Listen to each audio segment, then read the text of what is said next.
Bloodhound Gang. Yes. Hooray for Boobies. Oh my God. Ironic since I'm an ass and leg man, but Hooray for Boobies. This album is awesome. It's juvenile. It's immature, but it's funny. It's politically incorrect. It was before people started giving a shit about offending people. It's amazingly offensive. So what? Because as far as I'm concerned, it's got two great lines on it that are it's great advice, and I wish people would heed the second one. The first one is from Hell Yeah. And if I were God, thou shalt not worship false Billy idols. Great advice.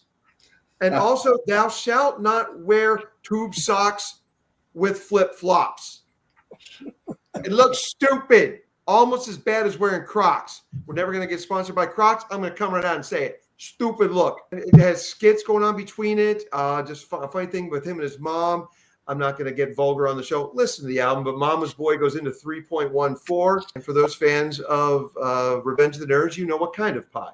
I didn't like sampling when it first came out. I was pissed off at the Beastie Boys when License to Ill came out. It took me a little while, but once Public Enemy with Fear of a Black Planet, with the sampling on that, and also Beastie Boys, their next album, I had gotten used to sampling being used as an art form with Paul's Boutique and Fear of a Black Planet. And Hooray for Boobies, great stuff. And Mope, you've got Falco, kicks off with a sample of Rock Me Amadeus. You got Frankie Goes to Dick Around Like Frankie Goes to Hollywood with Relax. Metallica, For Whom the Bell Tolls. You've got Pac-Man shows up in this. A little mini skit in the middle of the song, and it's Pac-Man. It's Crackman. Pac-Man's freebasing. Not cool though. Not cool. No way. Nope. Not gonna do it. And then close out with the Homer Simpson from Treehouse of Horror 6, I believe. But Holy Macaroni. Mope, great song. Great song. Less hip than Bo Jackson. That's a nice little slam piece there. Bugging out like 20 eyes. Deader Than the Parents on Party of Five. That's a great 1-2 pop combo punch there. I like that. The 10 coolest things about New Jersey is 10 seconds of silence. Great joke. Don't forget Chasey Lane also makes a cameo. I'm not going to say who Chasey Lane is, but you can Google it, or maybe you don't want to. I don't know. Make sure you have your settings changed for that one to not moderate.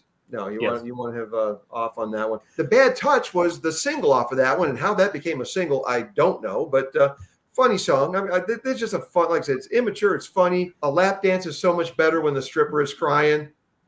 That's a country song I will put up there just a notch below Johnny. Freaking hilarious all the way through. I do not have the record in front of me, but if you hold up the label and put your tongue through the spindle hole, it looks like a boob with a nipple. Nice. And they created the record and it says on the label, insert tongue through spindle hole to simulate nipple. And who are we to argue with instructions like that, folks? Do not argue. The band was nice enough to be polite, you know. Oh, and if you get the special edition, I'm not sure if it's on the special edition vinyl, but on streaming it is.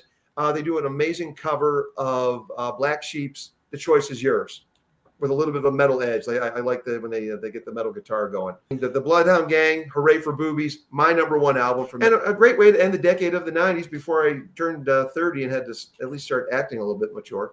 I've never heard this album, and now I have to. All over the place, where the fun sanity never ends.